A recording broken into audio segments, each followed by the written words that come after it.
Hey, everybody, and welcome to this week's edition of Get Sweaty. I am none other than your friendly neighborhood soda. As always, I'm joined by Big Fudge Ben Rayner and the international treasure of the week, who has a very special guest with him today. I have been told it is one of his oldest friends. They met in the second grade. She is none other than 50's mom. Welcome to the show, 50's mom, and happy birthday as well.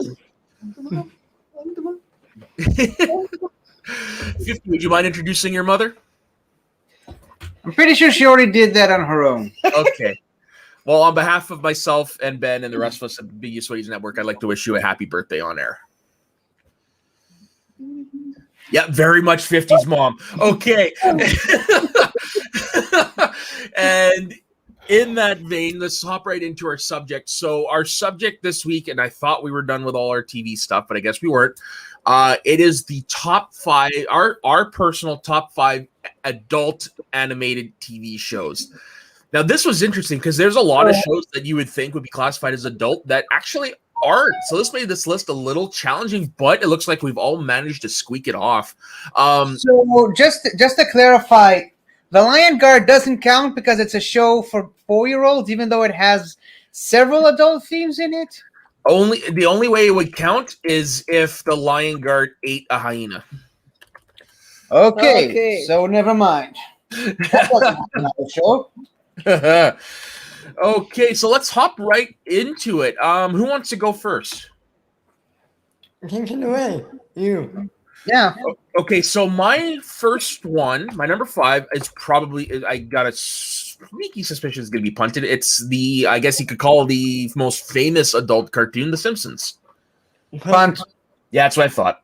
Okay, 50 and Mother, what is your number 5? My number... No, you're number 5. Okay, Are you taking over the show now? It's all about you. Okay. Okay. You guys could have your own show. This would be great. Please no. Please no.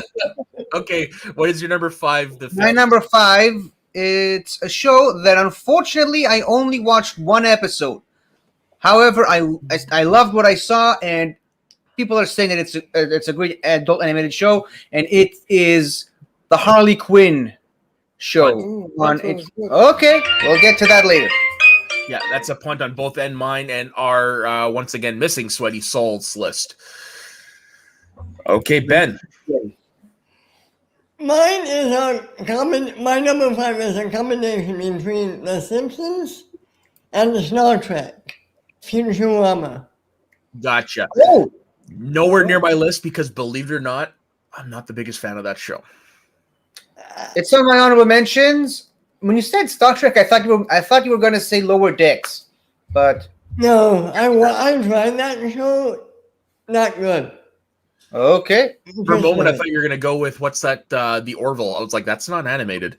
Yeah. But think about it. Isn't Futurama basically that? No, you're right. It is, but that's not the first show that came to mind for some. No, they even have a character modeled after James T. Kirk. Yeah, that's true.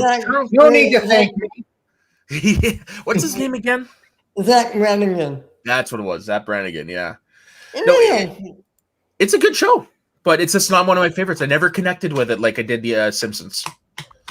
Right. What about you? I mean, I watched a couple of episodes. They're good, but it didn't make me want to go back and watch it. Do you mind? Sorry. My phone, okay? Silent button. There is a mute button on that, you know. Good times. Okay, so yes, Futurama.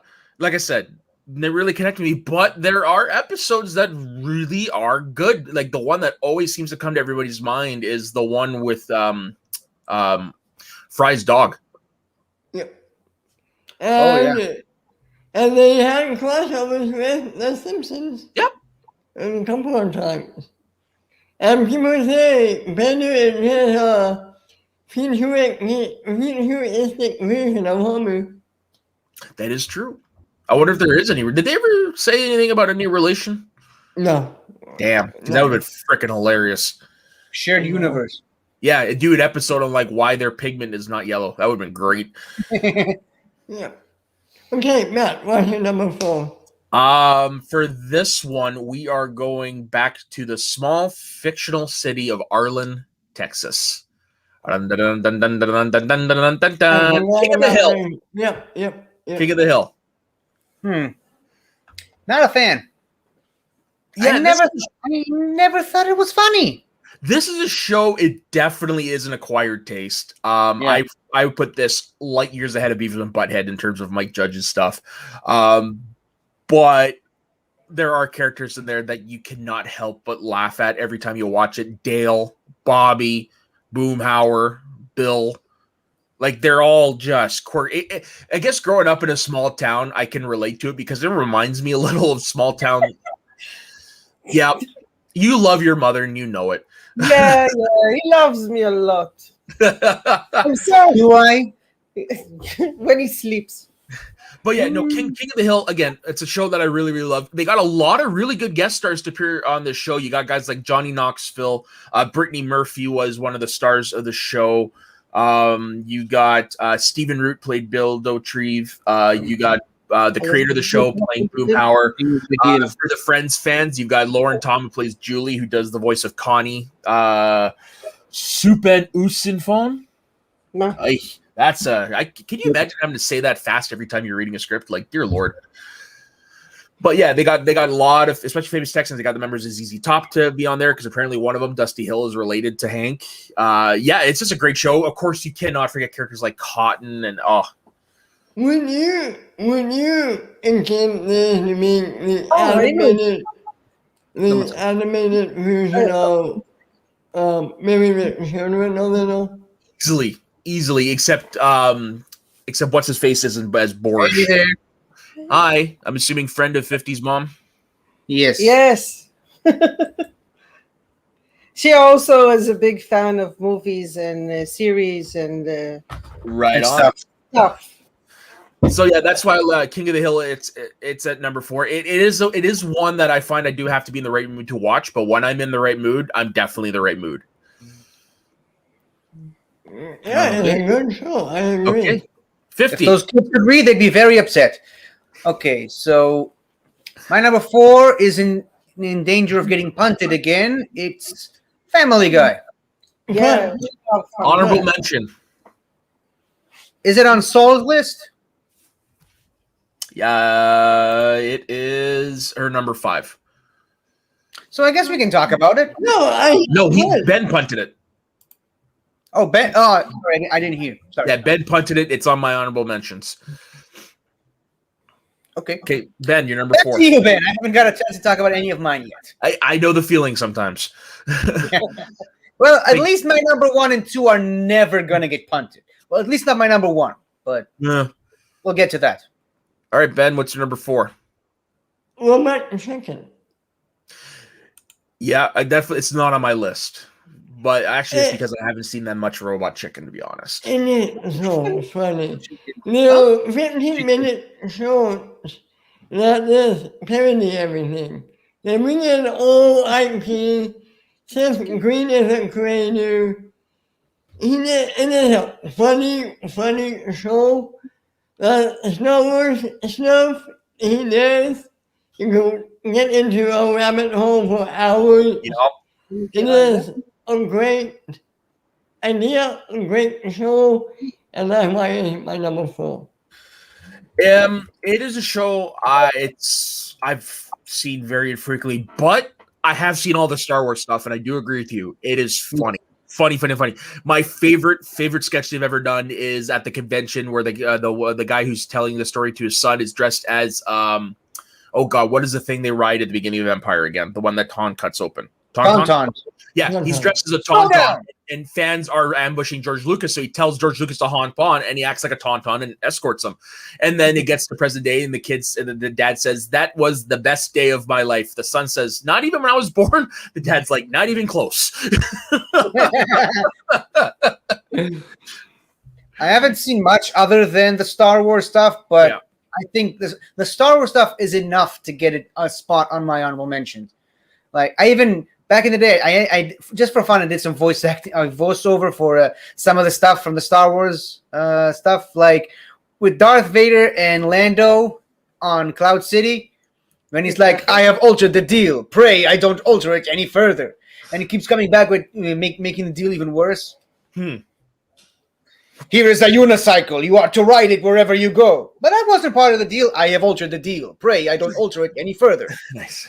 And what I love is that a lot of times, if they're doing a character, they're bringing back they've brought back in the past people have made that role famous. They brought back Mark Hamill. Yeah, for Luke and for the Joker.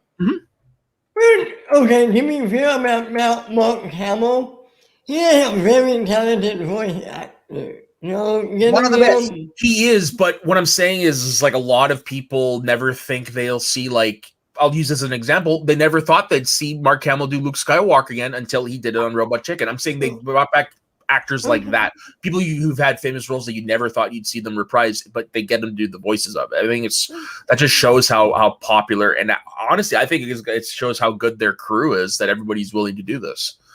Yeah. Okay. Yeah. I'm very interested in what we have to say. Right? No, my friend just wanna. I'm writing the topic so she can. So she can follow along. This is the one that's watching, correct? Yeah. Yeah. So our topic of the show. He doesn't have that many friends. 50's Mom's Friend is we're doing the top 5 adult animated TV shows. I'll make it easier for you. Oh, thank you. You're welcome. Okay, so my number 3 is a punt from 50 earlier. So 50, you finally get to talk about one of your choices. Yeah. Harley Quinn.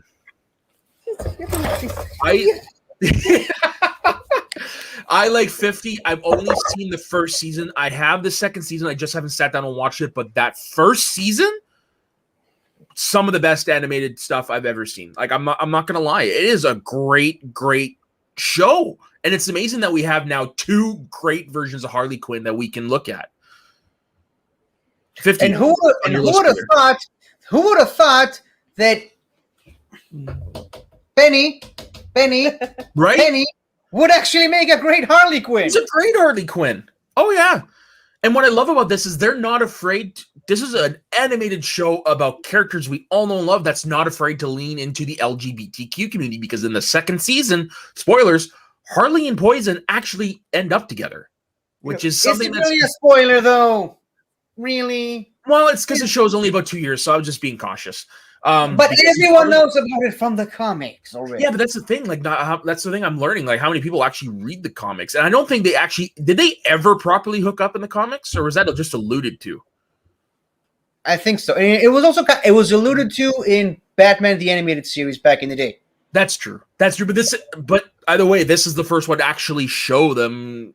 Well, I guess consummating the relationship. I guess. Yeah. But think about all the. Like 50 said, you've got Kaylee Cuoco, who's Harley Quinn. You've got Lake Bell as Poison Ivy. Alan Tudyk as Clayface, Joker, Calendar. He's a lot of voices. He's very Buster Bluth is in the show as one of the main characters. Jason Alexander is the main character. He plays Cy Borgman. That's the older guy that helps them.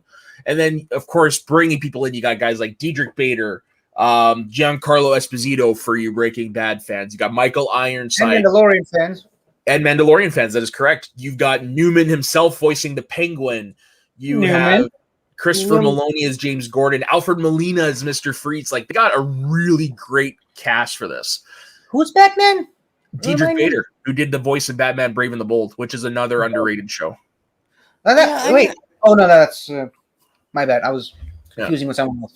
But I gotta watch this show. It is worth it. Once you get into it, it's a quick binge. Like, it doesn't feel like anything flies by. No, here's the thing. I didn't watch the first season, like you said. I watched the first episode. Oh, the main reason for that is, once again, it's a show I can't watch where I am. But the first episode was on YouTube as a way to kind of promote, get people and incentivize people to sign up for HBO Max. So I watched the first episode and I loved it. But yeah, again, it's not streaming up here. I just happened to randomly find it on Walmart one day and I bought it and it was like, oh, what's this? It's only 13 episodes a season, so like I said, it's a quick binge. You're looking at about 22 episodes a season, so maybe 4 or 5 hours you're done the first season. Cool. All right, 50, your number 3. My number 3 is a pun from earlier, which is in danger of getting punted again. The Simpsons. Can I show what I love in that show? The best. Who was that? That's it's a spirit that lives in my house. Sorry. Hi. That was her husband, stepdad, and I just want to show you the best thing I love in The Simpsons. The best thing ever. Of course. Is this?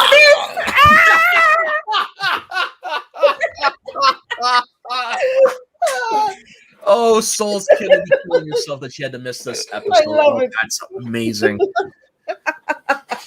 Oh, that's the best. That's the best thing in The Simpsons ever. That's why I watch the show. Oh, yeah. All right, Ben. 50, since this was your chance to explain to us The Simpsons. That has to be the Milkman.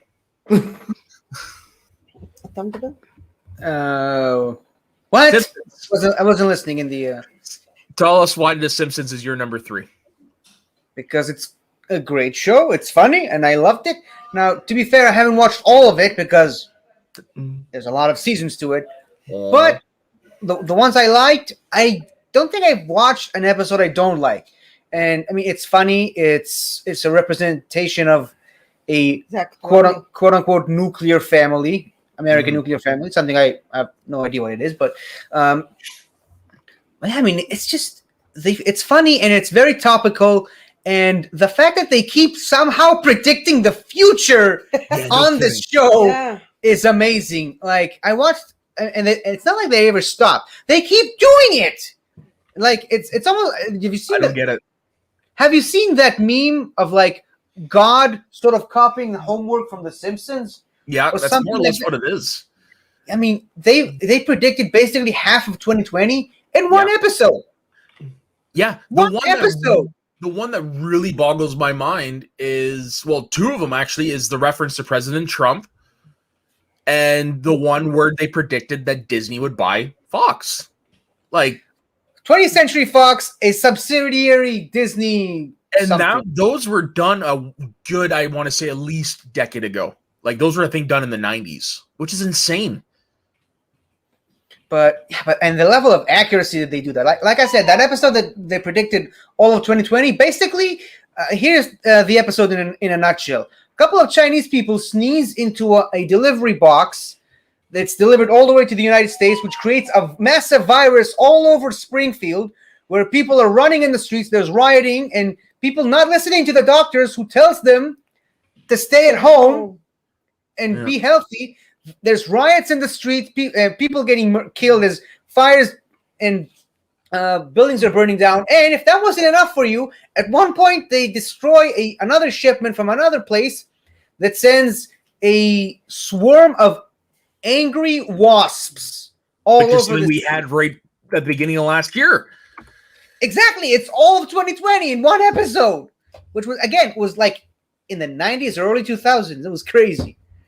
Yeah, I can't remember what the name of the episode is because I'm trying to remember if it's the same one where Homer's likeness is used as the advertisement for the Japanese company. No, it's a different one. It is a different one? Okay. I remember that one.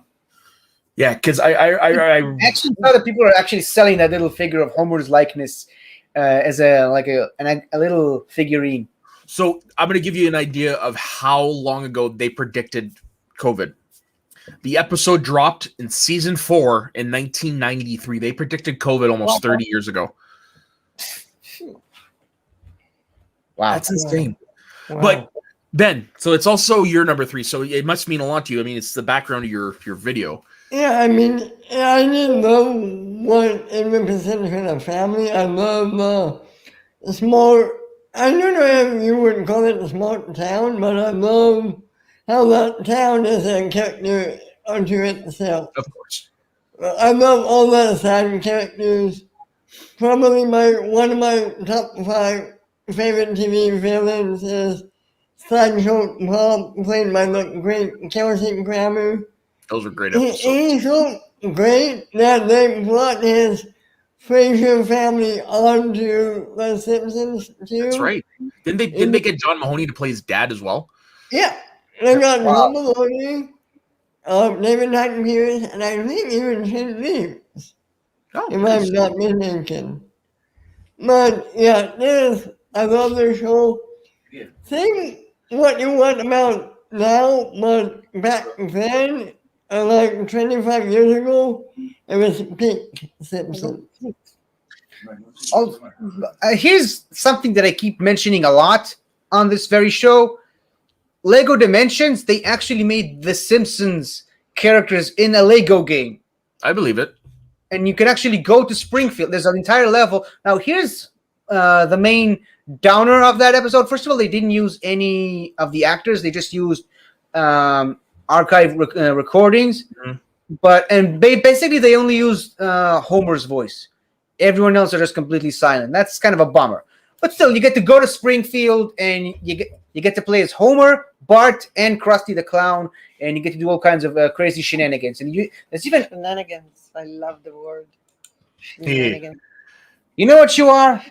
You're a shenaniganizer. I love it. Shenaniganizer. Yeah, You're a shenaniganizer. I love the shenanigan. Okay. Anyways, and there's even an entire episode that you can actually play the entire plot of it as Homer. That's what I was saying.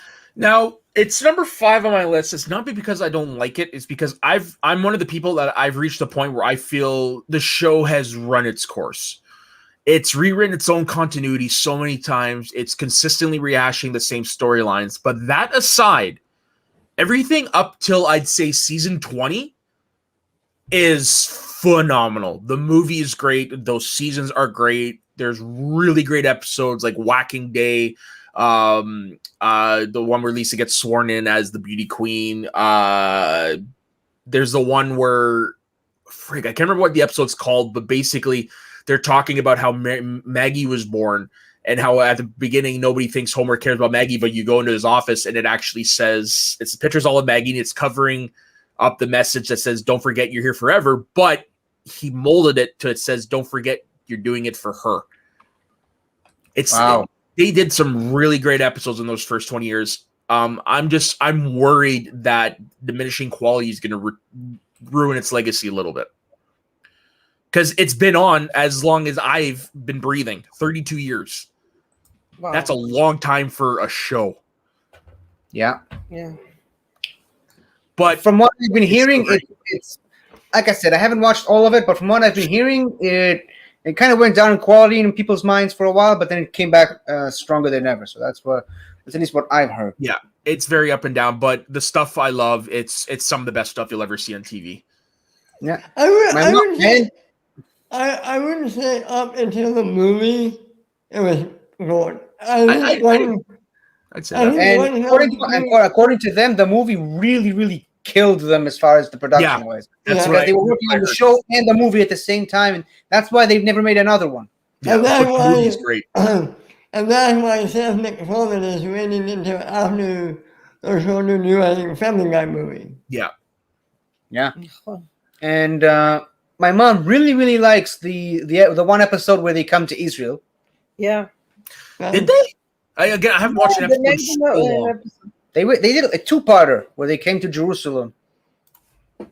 And for some reason, someone thought it was a good idea for Chezi Piposh to be their tour guide. Chezi Piposh, yes. Okay, you got to explain that to layman's like me. That's why I haven't seen it. It's part of the stuff I haven't looked at. This is season 21. But anyways, explain to me, please. It's a character who swears a lot, and he was their tour guide. Okay. And this is coming from a guy whose dad is a tour guide. So why couldn't they just have him as the tour guide on the show? That would have been freaking wild. Yeah. Oh, voice Sacha Baron Cohen is in this episode. Nice. Is he the tour guide? He plays. Yeah, he's the tour guide, Jakob. Okay. Well, that makes sense now. That explains a lot. Isn't he Israelite? Israel? From Israel? I think he was born in Israel. We talked about he was born in British but raised by an Israeli mother, I think. Yeah, born in London to Jewish parents. His mom is from Israel. Okay. His dad is British. Okay. Fluent in Hebrew. Yeah, it doesn't say anything about living, but he is fluent in Hebrew. Which he does do it a lot on the Borat movies. He speaks Hebrew all the time. That's right. Yeah. Whenever Every time he speaks something that you don't understand, that's not in English, it's in Hebrew. He mostly swears in squares in Hebrew. He Squares. squares in Hebrew. Everything. But yeah, every time he speaks in a different language with like his daughter in the movie, she's speaking Romanian, yeah. in Romanian, and he's speaking in Hebrew, and somehow they understand each other. And even in the first one with Nadal is speaking Arabic and he's speaking Hebrew, and they understand each other somehow, because it's playing on the whole trope of the dumb American doesn't know any other language. I'm going to throw this out there. This I would consider a hot take. I think Sacha Baron Cohen is the most underrated actor going today, because he gets all of his attention is obviously on the stuff like Borat or whatever. But if you were to take that away and you look at him in his other roles, the dude is a great chameleon actor. I love all the girls who love to move their body. And when you move your body, you now move it nice and sweet and sassy. All right? It's King Julian. I haven't seen that. I haven't seen that in a good decade, but that's probably my favorite role of his. I'm not going to lie. Yeah. When he nominated for an Oscar? No, the daughter was. Oh, well, I guess he was. He was for screenplay? No, I was going to say for 20 Hours Chicago 7. Oh, that's right. He was nominated for that. Yeah. Great movie. Great movie if you guys haven't seen it. I still have to see that, but yeah. Yeah, that's right. He was nominated for Best Supporting Actor for that, and he was nominated for Best Adapted Screenplay for Borat, subsequent movie film. And didn't that win? No. Okay. Okay then. So that was your number 3. So Ben, that was also your number 3. Okay. Up to you again. So mine is the punt from earlier. Oh, a punt from earlier, Harley Quinn. We just talked about it. Yeah, you talked about it. Sorry, we're at my number 2 now. Whoops. This happens a lot. 15 minutes before I got on the show. Anyways, okay. My number 2 is the most recent one on the list. This is the one I thought you were talking about, Ben, earlier. Invincible. Oh, no. Yeah. I didn't think it would be because of how new it was, and I knew you hadn't seen it. But Invincible, holy crap, that is a great show. It's unfortunate that it came out when it did, because it came out while Winter Soldier was on. And obviously shows like Mighty Ducks Game Changers. There were other shows that eclipsed this, and they came out all on the same day, which is interesting. But this TV show, I'd say it elevated the genre of comic book animated TV shows, because this is nothing like you've ever seen before. If you're going in for a normal good story, think twice. A lot of gore in this, a lot of swearing, a lot of violence, but it makes sense for the story, and all the characters you can't help but get invested in. And again, this is another one with a great cast. You got Steven Yeun from Walking Dead. He played I can't remember. Glenn. He plays the main character of Invincible. Sandra Oh plays his mom. J.K. Simmons voices his dad and the villain of the series, Omni-Man. And you've got people like Gillian Jacobs, Jason Mantzoukas, Ross Marquand, who is the Red Skull in Infinity War, Walter Goggins, Chris DiMatopoulos. Goggins. You got Mark Hamill makes an appearance. Kevin Michael Richardson. Of course he does. Yeah. Clancy Brown does a voice. John Hamm does a voice. Lauren Cohen, it just great show, great cast. I can't wait for season 2 to come up because I hear it gets even better from here. And I've never read the comic books either. Coming from someone in our community, the Schmodown community, it's hard not to hear about this show because the Schmodown is kind of partnered with Skybound, who also produced the show. But haven't seen it. I considered watching it, but I didn't get time to. Full disclosure, I haven't even watched The Bad Batch yet. I'm that much behind on stuff I wanted to watch. But yeah, this is one is definitely on my radar, and it's something I definitely want to watch eventually. Yeah, it's so worth it. But like I said, it's not exactly for the weak at heart. Like they actually show. It's not like most other cartoons where you see the incident happen, but it's kind of like from to the side a little bit. It's off camera. No, all this happens on camera right off from the first episode.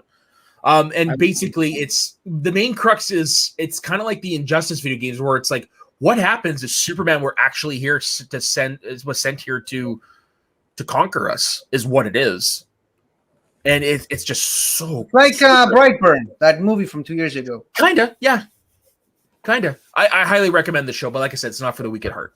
Cool. I saw this Facebook post recently of like who would win, Superman, Omni-Man, Homelander, and that guy Kurt Russell from Jupiter's Legacy, which I have no intention of watching. Yeah, me neither. But I mean, obviously Superman, right? I mean, so I just want to clarify something from in our private chat.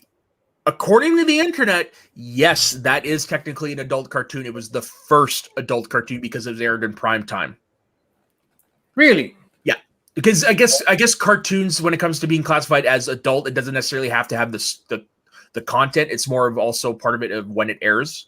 And this was a primetime TV show. So it is, while it's looking at it through 2019 eyes or 2021 eyes, I should say, it might not look like an adult show, but it is. It's the first one. Well, you got one, Ben. Nice for you. Yeah. Oh, good for you. Okay, so 50. What's your number 2? When a goldfish here. When a goldfish here. Really? Yes. Yes. Wow. Oh, Little Bobby and the Jews. Okay, I didn't See that one coming, did you? No, definitely did not. Gucci will be happy. Yes. Can we please clip it out and send it to Gucci? Yeah. Yeah. You know, a couple years ago, right after I did that soundbite video that Christian played on Collider Live, I also did another one of just the entire first season trailer of just me imitating the thing, and he sent it to Gucci, and Gucci really loved it. Nice. for an hour. Comes out. It wasn't an hour. It was an hour of when a goldfish here. No. And he made us hear it and listen to it. That's something else. I made a separate video of just Okay, 10 'cause minutes. I remember when that Like hit. an You hour. couldn't get away from When a Goldfish here. I remember they tried to spam Campia's stream with it, and he had no idea what was going on. Yes, I love that. Yeah. Oh, Then Jesus. again, I'm one of the people who spammed Campia's show with the Flirtenflaus.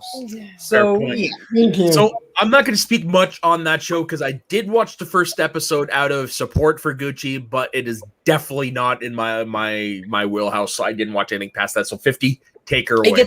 It gets better. I promise you, it gets better. I believe it. I believe it. And even without the When a Goldfish here part, one of the best episodes on that season. And it's not just because there's, let's just say there's a message in that episode. There's also a lot of great episodes. And obviously Roxy is in it. Doreena's in it. Obviously Christian is there as He's the goldfish guy, isn't he? No, he's the uncle of the goldfish Okay. guy. And he shows up at the end going, "Where'd the goldfish here? Where'd the gold?" Yeah, and that's also, right. I did see Jay the clip. Washington is also in it, and he's voicing something that actually looks like a Jay Washington action figure. Oh, And actually commented on that and on that episode. And I was like, I didn't know they make Jay Washington action figures. But yeah, Gucci really liked it, and he subscribed to my channel after I commented on every single video. So right on. But and you know, a little bit of meta-ness. It's the only show on any of our lists, I think, where we're kind of familiar with at least some of the people who were in it. Of course. Yeah. Okay. Okay, so Ben, your number 2. My number 2 is my number 1 until 5 seconds ago. South Park. Punt. Oh, well, I wonder what number is it on your list? About it because it's obviously my number 1. What were you saying? 50? I wonder which number on your list is that. I know, right? Process of elimination. Mhm. Okay, so since this is my number 1, we will be talking about it right away. Let's just quickly do our honorable mentions first, and then we'll hop into our number 1s. I'll go first. So my honorable mentions are Family Guy, The Flintstones, The Oblongs, which is a show I had totally forgot about. I forgot that it was an adult show, and I remember as a child watching it late at night and absolutely loving it. It's a show about genetically mutated family. So literally a nuclear family. Dad's got no arm and legs. The twins are conjoined. Oh. I can't remember what's wrong with the mom, and I can't remember what's wrong with the dad. But so that's on there. Another one which has the lead actor, which I know you all love. It's a show called Duckman, Private Dick / Family Man. You guys ever heard of it? Duckman? No. Jason Alexander voices Duckman. Yeah. We live in a society. Yeah, he's basically playing George Costanza as a foul-mouthed private duck. I can't find it Is anywhere. it like a spin-off of Howard the Duck? No, but it's funnier. Okay. Duckman, okay. Yeah, it's very much it's like an animated version of something you'd see on like Showtime or something like that. And then finally my last one is Family Guy, because I haven't liked that show in a long time, but it does deserve its respect. Okay, 50. What's your number? Which reminds me, we haven't actually talked about Family Guy because it was punted earlier. Was it? Yes, it was okay. I messed things up. I'm sorry. You want to talk about it real quick? Well, let's just quickly finish our honorable mentions. Then we'll do that, and then we'll do our number ones. I'm sorry about that. It's live TV. Shit happens. So 50. We're doing live. If you have any honorable mentions, speak now or forever hold your peace. Well, I pretty much said mine. Futurama. Yeah. And something else I think we talked about earlier. But okay. Yeah, and I didn't know the Flintstones was considered one before we started it. So yeah, that's maybe one. Maybe I can bump down Harley Quinn to honorable mentions and have the Flintstones there. Yeah, that's one stuff because, like I said earlier, you look at it and it doesn't seem like an adult show, but if you look at it in the context of the time, very much so. It's I Love Lucy in animated form is what it is. I Love Lucy, The Honeymooners, all that stuff. Okay, Ben, what's your honorable mentions? Ren and Snippy, Disenchanted. This is the one I wasn't sure about because I've never seen it. Big Mouth. Okay, that's definitely an adult show. Yeah, I another one I turned off after one episode. I guess because as I got older, my sense of humor has changed. And Family Guy. Okay, so we're gonna talk about Family Guy. I guess it was you that had it then, 50. Yeah, it was me. Where was it located on your list? Number 4, I think. Oh, okay. Probably number 5 now because now I bumped up the Flintstones, but it was my number 2 until I just added something for my number 1. And it was Soul's number 5. Right. So let's talk about it now, and then we'll do our number 1s. Okay. Flash Ben's number 2. Okay, well, Family Guy, I'm not gonna lie, I find it to be a divisive show. Yeah, I go with that. It's one of those shows that it seems like the popularity ebbs and flows. Like people love it one moment, and then people are tired of it the next, and then they're back to loving it, back to tiring of it because it's really the same show over just again. like The Simpsons. Exactly like The Simpsons. We talked about this. We talked about this on our top 5 sitcom episodes. It's not about the plot. It's about the characters. It's do you enjoy spending time with those characters? It's why Big Bang Theory has lasted for as long as it did. It's why Friends lasted for as long as it did. It's why sitcoms are built to last because you don't really care about the main plot. You just care about the characters in their lives. And Family Guy even more so because it's animated. So basically, every episode just something major happens and it goes back to the way it was. Just like I don't know, SpongeBob. Major things happen. And then the next episode, it's like that never really happened. Yeah. They may sort of reference it. I do like that in the sense that you can just grab any episode and watch whatever because there is no overarching. Well, there are a couple, but I mean, for the most part, there is no overarching storyline. But I look at it like at The Simpsons now, I think it's overstayed its welcome. Just because you can only do the same joke so many times to the until it stops being funny anymore. I really think that I love the episode when they concentrate on Huey and Ryan. Oh, I'm 100% with you because I was about to say my favorite episode. I can't remember what it's called, but it's the one where Peter joins the New England Patriots. but it's the subplot where Stewie loaned Brian money and he's trying to get it back from him. Shoots him in the kneecap. Where's my money? Yeah, and then Brian says, "You don't know when, you don't know how, but I will get you." And then the end of the episode, they're walking down the street out of nowhere. He just shoves Stewie in front of a double-decker bus. Well, one of the And he actually did get back to it again in a different episode. Nice. one of the more infamous episodes is of the mini arc. Brian died. Brian death, yeah. That's I corrected myself because I immediately thought of that. The internet was pissed when that happened. I was pissed. And correct me if I'm wrong, but didn't they at some point they were planning to kill off Bart Simpson, and then they changed that because of what happened with Brian on that show?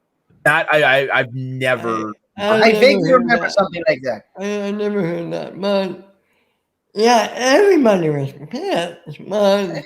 And then a few episodes later, He comes back. Infamy. yeah, he comes back via time travel. Yeah. Hold on. Someone wants to say something. I wanted to say my infamous Yes. part in Family Guy was the part when he comes and he says, "Mom, Mama, Mommy, Mama." You know how much I get from that? Mom, Mama, Mommy. What? Hi.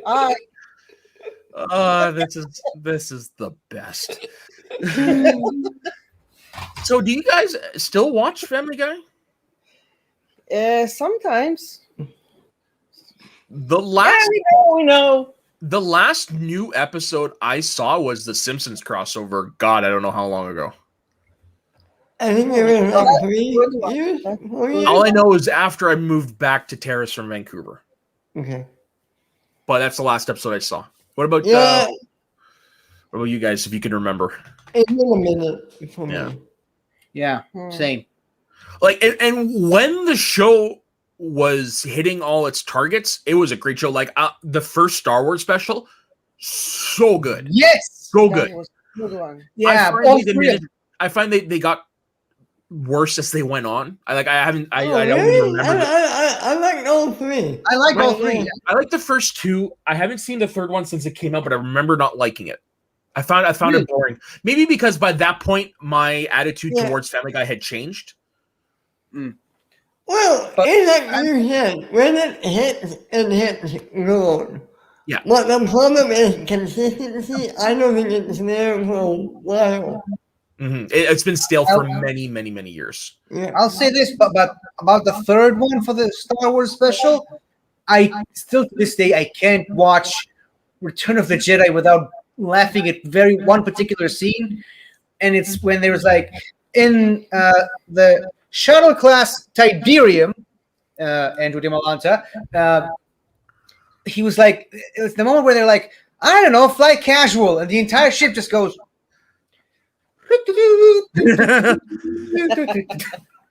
I can't watch that scene in Return of the Jedi without laughing like a maniac. It's been a hot minute since I've seen that. I actually might go back and watch all the things, and I just found out it's on Disney Plus up here in Canada, so it should be fun. Oh, really?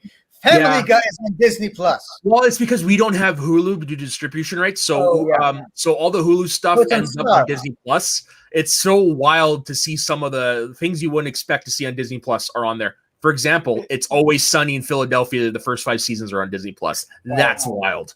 How about people are wondering about an R-rated Deadpool, right? How about Logan? Is that on Disney Plus? Oh, my mom's least favorite comic book movie. All right, then let's continue on with the list. No, I'm kidding. I'm Shalach. No, one day if we've got time, I'll when we're not recording, I'll screen share the Disney Plus app and I'll show you the movies we have on there because it's just wild. Okay. Okay, so now we're on to what was Ben's number 2, my number 1, which is the granddaddy of all animated adult TV shows. It is none other than South Park. And it's funny, this is a show up until 2 years ago I had a love-hate relationship. until I revisited the games and I revisited the show, and that completely changed overnight. I've never seen a show with a turnaround like this. Shows are written in 6 days or less. That's how they keep everything so topical. The humor, just when you think they can't top themselves, they do something even more depraved. The show, it's not for everybody, obviously, but they put a lot of care, a lot of attention to this, and it's because of the quick turnaround. It helps with the fresh factor, and plus the video games, the movies, the memorable characters, the memorable storylines. Yeah, even that, like that had left for a while, and they brought that back occasionally because it's one of the classic jokes. My favorite episode. How many times you can say the same joke over and over again, and it's still funny. Yeah, it is, especially now that they don't use it as frequently. Because for the first couple of years, it was every episode Kenny would die, and they even retconned. They even explained that in one of the superhero movies. He was born with this weird power. Every time he dies, he comes back to life as a baby. He gets born again. Feel bad for him. Yeah, that's why he's always. Yeah. Other games in canon? Mm-hmm. But the show spawned a lot of. Is there canon in the South Park universe? Okay, I will say this: they kind of are, because they have episodes that are based on things you see in the video game. Okay. So while they don't exactly copy the video game, you do see elements of them appear in the show as well. Maybe not canon. Maybe I meant continuity. Yeah, I would say it's definitely in continuity, 100% for sure. Okay. Yeah, I love I love the show. Everything you said is true. I love the quick turnaround. Have you seen that documentary, by the way? That's how I knew about the quick turnaround. Yeah. So it's 6 days to air or something like that. Definitely worth checking out if you want to see how South Park's done. Okay. And I love the chemistry together. Have you seen any of the movies? South Park? Or I mean, I saw one. I've seen. I have not seen Orgasmo or Cannibal. Those are the only two I haven't seen. Okay. South Park. I only saw bigger, longer, and uncut. What have you seen? 50? I only saw bigger, longer, and uncut. Okay. I think. Not even Team America? Nope. I'd watch that one. But it has one of my mom's favorite songs in it. Blame Canada. Blame Canada. As a Canadian in the room, I don't know how I feel about that. God, my bitch, the big guy bitch, the biggest bitch in the whole world. Version. Oh yeah, like that's the thing. South Park has given us so many good things. I haven't seen a show. This is one of those shows like Family Guy and South Park that I think will live on forever. Yeah. As someone who isn't a fan of South Park, I love that song. Just like a certain someone we all know doesn't really agree with a certain T-shirt, but loves a certain song that was made alongside that T-shirt. That's all I'll say for now. Yeah, this is another show. This has been on since 1997. This is a long-running show. And it's weird to go back. It's like The Simpsons. It's weird to go back. Yeah, right? It's weird to go back and watch the early episodes because it's like The Simpsons.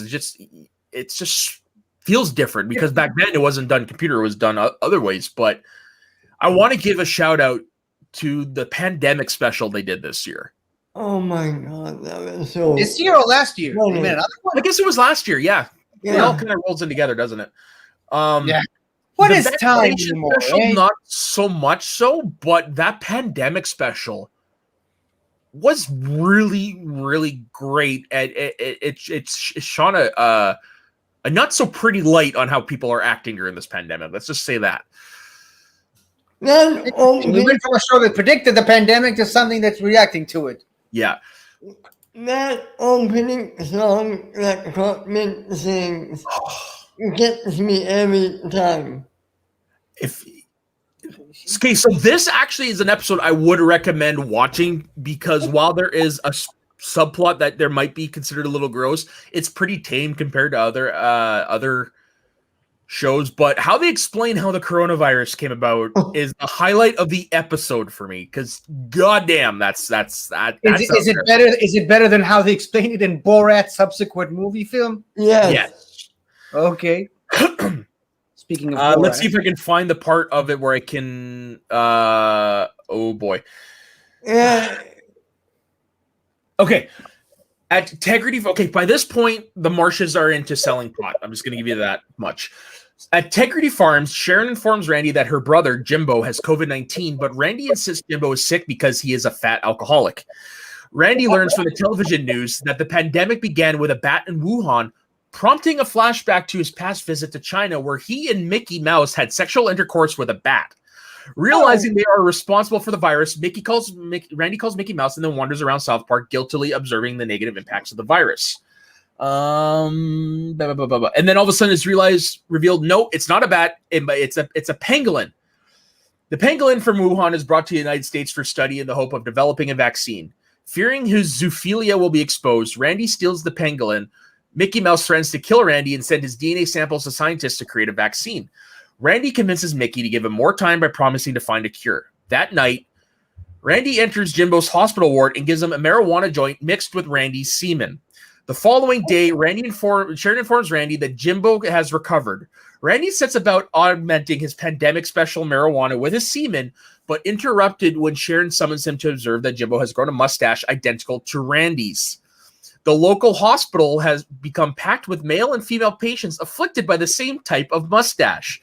Dr. Fauci appears on television telling people to wear masks over the area where their mustaches are, while a news anchor advises people to stay home and relax with some pandemic special. So that right there is wild, but it's the visual of Randy after he's given a lot of samples having to walk up the stairs with a walker in such immense pain is way too funny. It's just way too funny because it's like everything hurts him. It sounds gross, but I guarantee you it's worth watching. You will laugh. I'm pretty sure it's the last time my mom wants to be on this show. Yeah. I'm sorry, 50s mom, for getting a little graphic there. Yeah, too graphic. So we'll leave South Park in North America then. How's about that? Yeah, Sorry. you do that. Sorry. Okay, so let's do number 150. Back in the 90s, I was in a very famous TV show. BoJack the Horse. BoJack the Horse, don't act like you don't know. Speaking of zoophilia,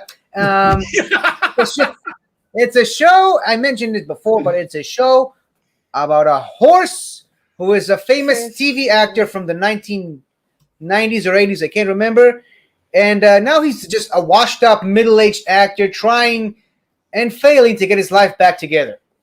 And the way that the show is so topical of its time, and it's able to tackle these complicated social issues and political issues and put a funny spin on it, and half the people are animals for some reason. It's incredible. And someone who doesn't actually live on the West Coast of America, but who has friends who live there, and as someone who listens to stories from that whole general area, again, from the way I heard people describe it, it sounds pretty much exactly like it's in the show over there. The political landscape and the social landscape and everything that's going on over there.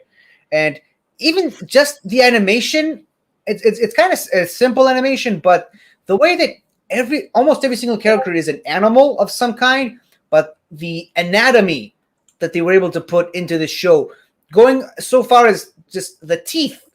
Like, BoJack is a horse. He's got very horse-like teeth. Mr. Peanut Butter is a dog. He's got a very dog mouth, dog jawline. Like, every other character, the way they were able to animate both the animals and the humans, and the animals, one of the most important part to me is just a fan of animals in general, is just how each animal fits the environment where they live in. Because of course there's a bull who lives in Chicago because of the Chicago Bulls. Yeah. There's desert dwelling animals in the desert area. There's even an episode where he goes Go Bulls. the Chicago Bulls. Yeah, I got a Is- Funko Pop of is- Michael Jordan. And there's even an episode where one of my favorite episodes of the show. There's an episode where he goes underwater to like an Atlantic City, which is literally a submerged city with fish living there. And there are other animals, but they all live with this metal air bubble where they can't speak. The entire episode is mostly like a silent film because you can't speak underwater. And apparently, a thumbs up is like a rude a hand gesture to them. And there's a moment in that episode where a male seahorse is giving birth, because for those of you who don't know, that's how seahorses reproduce.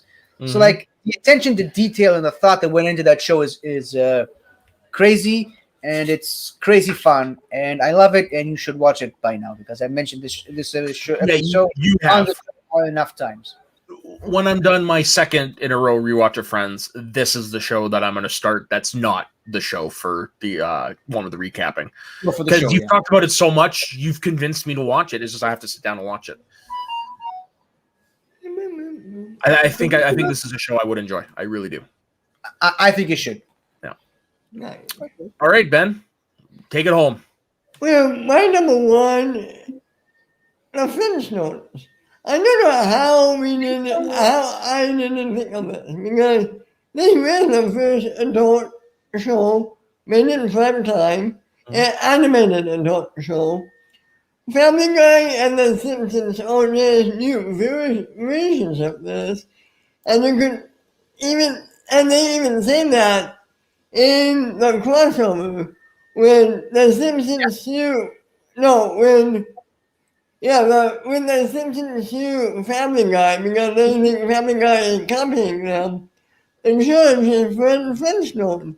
And the insurance says, both of you guys are wrong. You guys are just rip-up of us, and we own the original. It's great. I love this family. You gotta love the dinosaurs and how they interact with everyone else. It's amazing. It's still funny. It's great. I hadn't considered it as an adult show. If I had, it might have been definitely higher on my list. But again, I didn't even have it on my list until right before we started the show. So yeah, it's one of those ones because like I did say earlier in the episode, you look at it, you wouldn't exactly think it's an adult show, but you got to look at it in context because a lot of the stuff they were doing, you weren't doing on TV at the time. Hence part why it is considered an adult show. Like for example, Pebbles being born. There's only one other show that did that at that time, and that was I Love Lucy, if I'm not mistaken. Yeah. And don't forget, I believe it is a first show animated or live action with a married couple slept in the same bed. Correct. Yeah, because up until then, the Hays Code prevented that because, God forbid, people actually sleep in the same bed together. But didn't I Love Lucy do that as well? Sorry? Didn't I Love Lucy also do that? It was after the first one. Huh. Yeah, cool. Basically, every show we've talked about owes its life to The Simpsons because in what year did that come out? 1960. Except for maybe Little Bobby and the Juice. Except for that show. That's true. That's true. Yeah, there's but for a show that debuted 61 years ago, we're still talking about it in reverence. We're still laughing at it. You can see the fruits of its labor. Like this is one of the most you have to put on the Mount Rushmore shows of all time TV shows. Yeah. And I'm sorry, the first movie they made is amazing. A little dark. I love that movie. A little dark, but it's underrated. I 100% agree with you. Also, the very first contest I ever won had to do with the Flintstones movie. Really? Yeah. It was over. Yeah, at one of our local grocery stores, they were doing a giveaway, and I won a Flintstones watch. But the way it was designed, it would look like Fred's watch, where it had like the big bubble. It was a really cool watch. I don't have it anymore, but that's the first thing I ever won for a contest was from that movie. What did you have to do? Do you remember? I just had to enter. I was like 6-7 years old. I thought you needed to drive a car with your feet. Oh yeah, they let a 6-year-old do that. Oh yeah. Considering when I was 4, I put the car in reverse and crashed into KFC. Yeah, they'd really let me do that. Yeah, my mom doesn't let me live that down. But no, I don't know what else to say about The Simpsons. Like, it's just history speaks for itself, really, when it comes to this show. Well, I guess the only thing we could say, yabba dabba do. Right? Yabba dabba do! Even like a lot of the stuff that came out with these characters after the original show ended are good. There was the Flintstones Jetsons movie, which was pretty good. Flintstones Christmas Carol. I'd even throw an argument to there's a show that they did where Pebble and Bam Bam were teenagers in college. I actually would throw that one out as well. I saw that one. Yeah. And by the way, there's a new show coming out. That's been rumored on and off for years, but they did just announce some casting. Yeah. Yeah. Huh. I don't think Seth MacFarlane has anything to do with it. Side note, this is not related, but speaking of which, what do you guys stand on the live action Powerpuff Girls show coming soon? As someone who's never seen the show, I'm fine with it. I'm whatever. That doesn't affect me the other way. I'm not going to watch it. Not for me. I'm willing to give it a shot, but Really? Didn't you hear what happened? what happened? They're going to renew the whole pilot because nobody liked the original pilot. Yeah, everyone's still involved. They're just going to redo the pilot. Yeah. Okay, not comforting, but You know what? 50. It happens on almost every show. doesn't mean it's a good thing. But No, but it could also mean it's a good thing. Like, look at some of the famous shows right? Smallville had to be redone. Smallville refilmed. Well, not all the pilot, but yeah, Smallville refilmed all the Martha Kent stuff. like I said, I'm willing to give it a shot. Of course. Yeah. I'm going to give it a shot. Like, I've always heard so much good things about Powerpuff Girls, but it's just, I guess because of when it came out, I felt like I was too old. Yeah, let me know how it is. It is. There's nothing for me.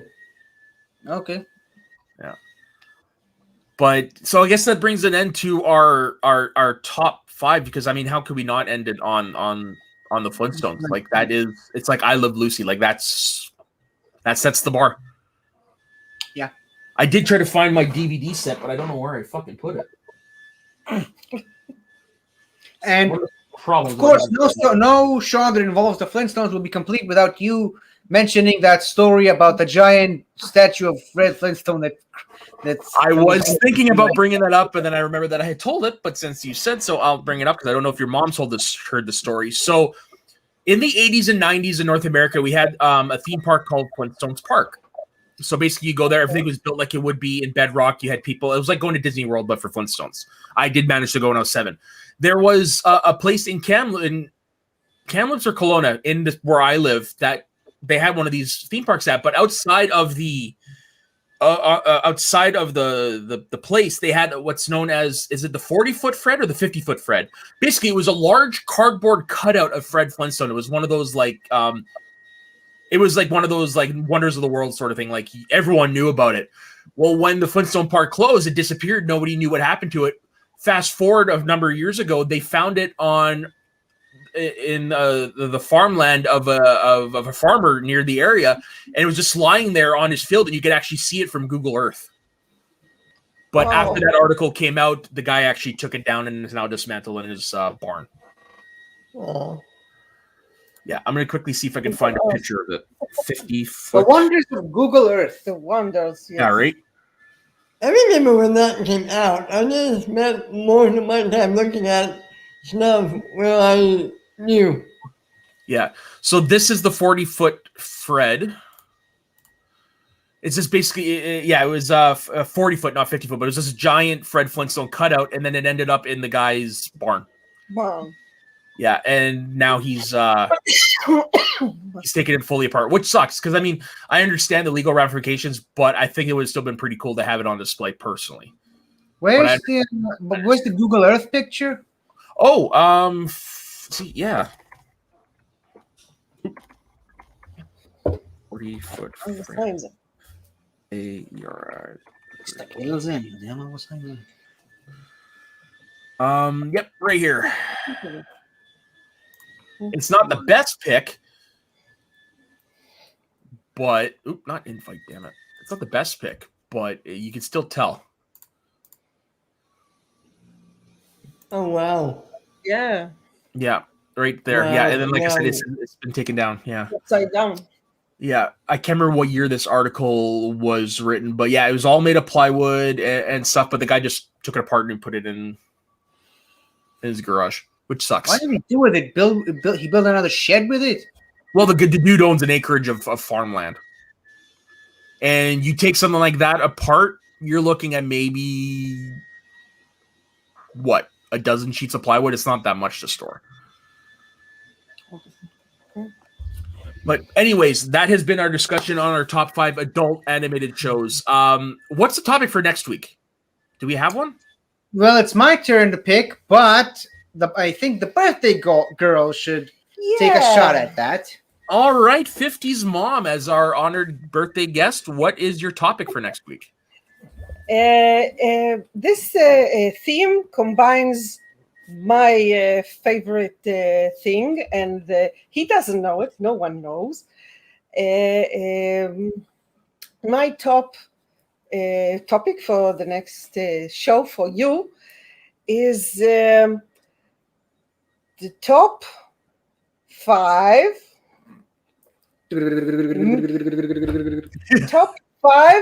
magical artifacts that you want to own. I love you so much. Okay. Oh. Okay. I do have a question.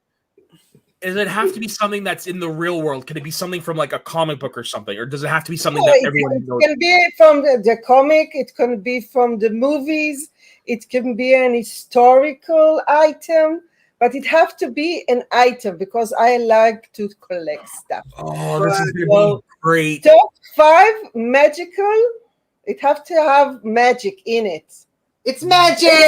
Fuck you! No, fuck you. But top 5 magical items like Thanos' glove, or that's what I want. That's what I'm trying to ask. The Lord of the Rings ring, or something like that. Top 5. Okay.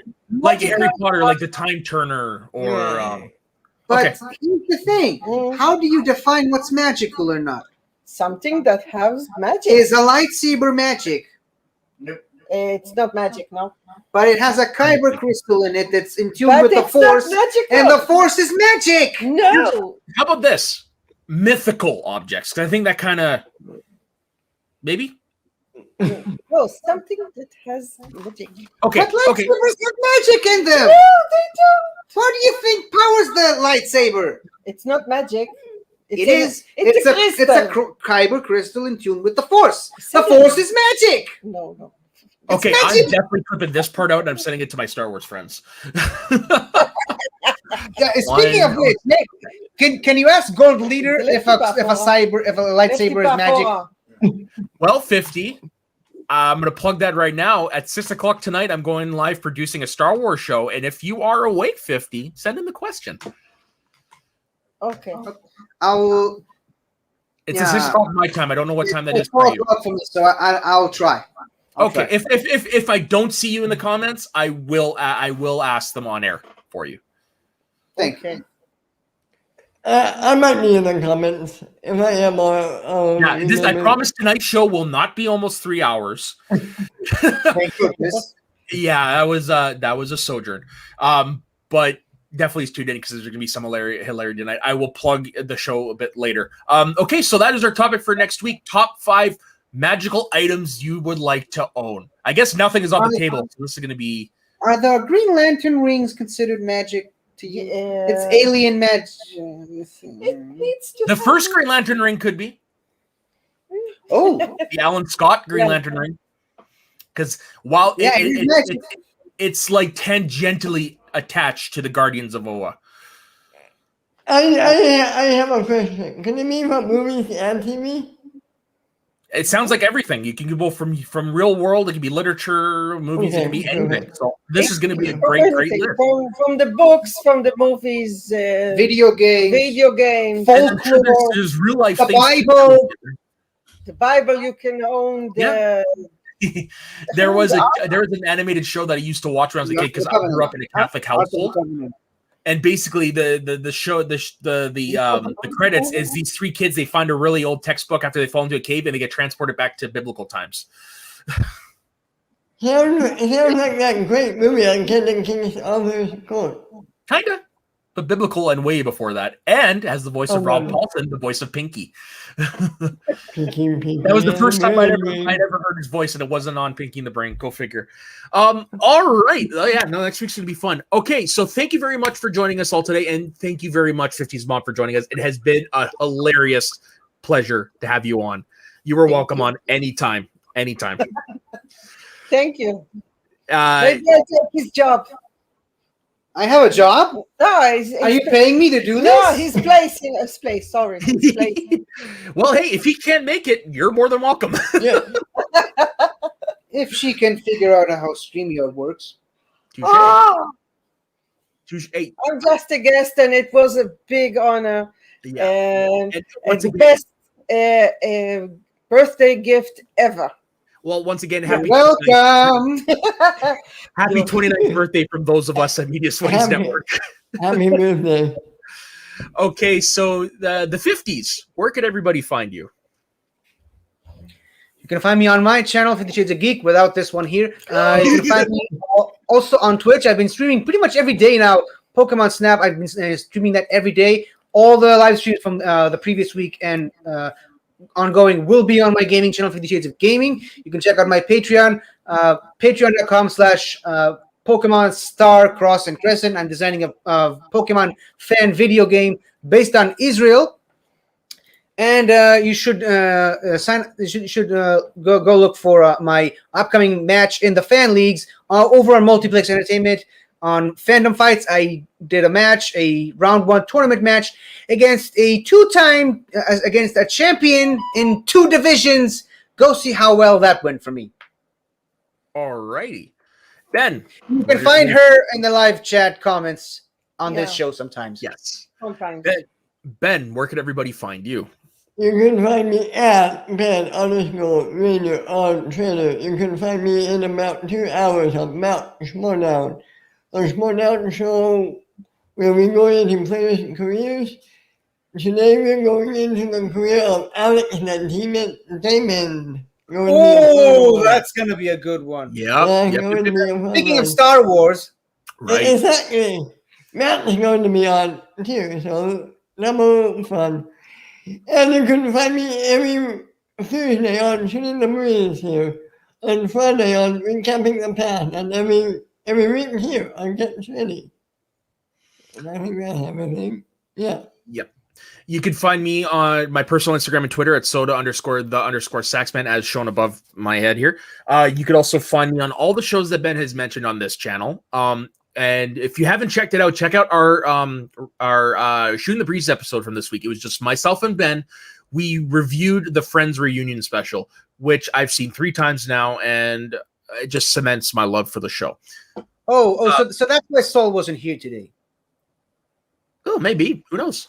Maybe. Joke, but yeah, so you can find me there on all the shows that Ben has described here. You can also find me on my other channel, Schmoes of the North, which houses the Mount Schmodown. You can find me tonight, like I said earlier, producing Let's Talk About Star Wars, episode number 2. Tonight's they're going to be ranking the Skywalkers. So Taco is going to be ranking the Legend Star Wars Skywalkers, sorry. Ooh.